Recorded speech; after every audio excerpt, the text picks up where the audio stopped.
Hello friends, सभी को good morning.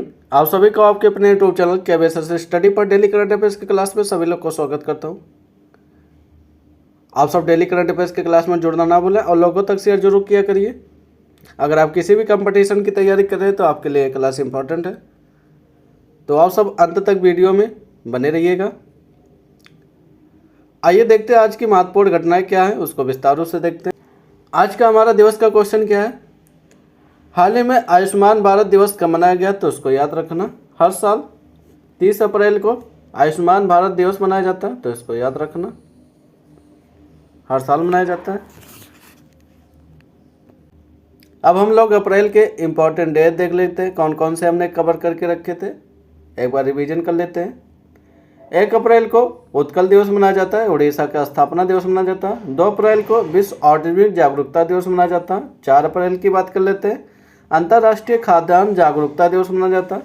5 अप्रैल की बात कर लेते हैं, राष्ट्रीय समुद्री दिवस मनाया जाता है। 7 अप्रैल की बात करेंगे, विश्व स्वास्थ्य दिवस मनाया जाता है। इसको जरूर तैयार कर लेना, ये पूछा गया है क्वेश्चन। आगे बात कर लेते हैं, 10 अप्रैल को विश्व होम्योपैथ दिवस मनाया जाता है। 11 अप्रैल की बात करते हैं, राष्ट्रीय सुरक्षित मातृत्व दिवस मनाया जाता है। 13 अप्रैल की बात करेंगे, जलियांवाला बाग हत्याकांड स्मृति दिवस मनाया जाता है। ये भी तैयार कर लेना, पूछा जा सकता है। 14 अप्रैल की बात कर लेंगे, अम्बेडकर जयंती मनाया जाता है, बाबा भीमराव अम्बेडकर की जन्मदिन पर। 17 अप्रैल की बात करते हैं, विश्व हेमोफीलिया दिवस मनाया जाता है। इसको याद कर लेना, है पूछा गया है। विश्व हेमोफीलिया दिवस कब मनाया जाता है? 18 अप्रैल की बात करते हैं, विश्व विरासत दिवस मनाया जाता है। 21 अप्रैल की बात कर लेंगे, राष्ट्रीय सिविल सेवा दिवस मनाया जाता है। यह भी पूछा गया क्वेश्चन है। आगे बात कर लेंगे, 22 अप्रैल को विश्व पृथ्वी दिवस मनाया जाता है, पूछा जाता है ये क्वेश्चन। 23 अप्रैल की बात कर लेंगे, विश्व पुस्तक और कॉपीराइट दिवस मनाया जाता है। 24 अप्रैल की बात करते हैं, पंचायती राज दिवस मनाया जाता है, राष्ट्रीय वाला। इसको दोनों को तैयार कर लेना, पृथ्वी दिवस और पंचायती राज दिवस। 25 अप्रैल की बात, विश्व मलेरिया दिवस मनाया जाता है, यह भी इम्पोर्टेंट है।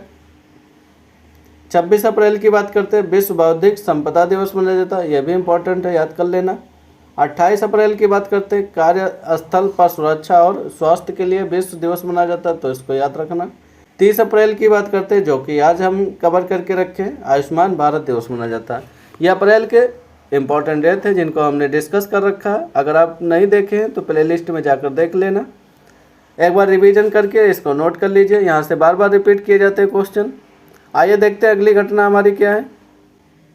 आगे देख लेते हैं अगली घटना हमारी क्या है। हाल ही में उत्तर प्रदेश में कहाँ लिथियम बैटरी रिसाइकलिंग संयंत्र खुला है? तो इसको याद रखना, सिकंदराबाद में ये खोला गया उत्तर प्रदेश के, इसको याद रखना। ये पूछा जा सकता है, लिथियम बैटरी रिसाइकलिंग संयंत्र कहाँ पर खोला गया? तो सिकंदराबाद में खोला गया। आगे बात कर लेते हैं अगली घटना हमारी क्या है। हाल ही में किस देश ने तैमूर क्रूज मिसाइल का सफल परीक्षण किया? तो इसको याद रखना, ये पाकिस्तान ने परीक्षण किया तैमूर मिसाइल, तो इसको याद रखना। आगे बात कर लेते हैं अगली घटना हमारी क्या। हाल ही में डाबर ने किसे भारत के कारोबार का CEO नियुक्त किया? तो उसको याद रखना, हरजीत S भल्ला जी को नियुक्त किया। आगे बात कर लेते हैं अगली घटना हमारी क्या। हाल ही में कौन सा देश बांग्लादेश को मक्का का सबसे बड़ा आपूर्तिकर्ता बना है? तो इसको याद रखना, ये ब्राज़ील देश बना है, इसको याद रखना। आगे बात कर लेते हैं अगली घटना हमारी क्या है।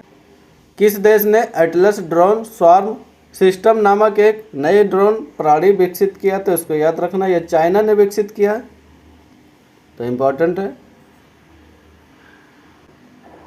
आगे बात कर लेते हैं अगली घटना हमारी क्या। हाल ही में किस देश ने चंद्र उल्कापिंड के भीतर एलियन खनिज की खोज की है? तो इसको याद रखना, यह भी चाइना ने किया है, तो ये दोनों इम्पोर्टेंट है। आगे बात कर लेते हैं अगली घटना हमारी क्या। हाल ही में RBI ने किस पेमेंट बैंक का लाइसेंस रद्द कर दिया? तो इसको याद रखना, पेटीएम पेमेंट बैंक का लाइसेंस रद्द कर दिया है। RBI के रूल का उल्लंघन करते हुए ये काम कर रही थी, इसलिए इसका लाइसेंस रद्द कर दिया गया है, तो उसको याद रखना।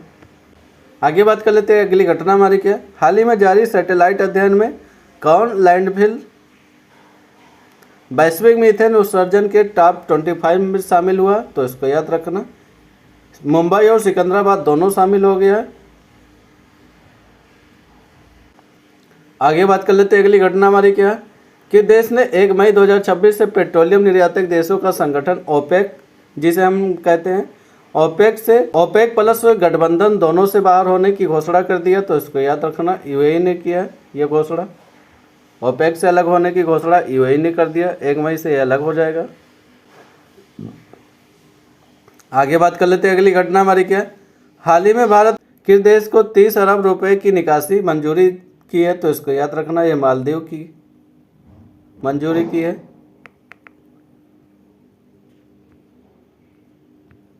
आगे बात कर लेते हैं, अगली घटना हमारी क्या है, हाल ही में सरकार ने जनगणना 2027 के लिए कौन सा टोल फ्री नंबर जारी किया। तो इसको याद रखना, 1855 यह टोल फ्री नंबर जारी किया है भारत सरकार ने जनगणना 2027 के लिए।